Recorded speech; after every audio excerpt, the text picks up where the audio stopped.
Alright, so this is how you use the trailer dolly that looks like this. You need a 2-inch ball, kind of low, not too high. And then from there, you connect the power, of course, connect the chain.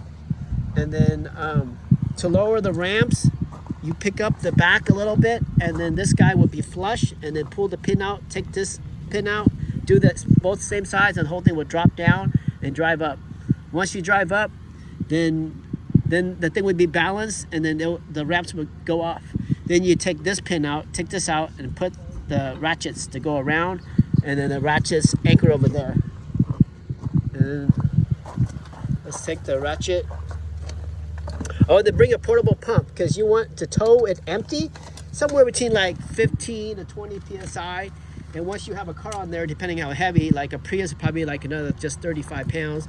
Heavy car, maybe like 40 pounds. And then the reason is if you have it too high, and this thing when it's empty, it just hops all over the place. So this is the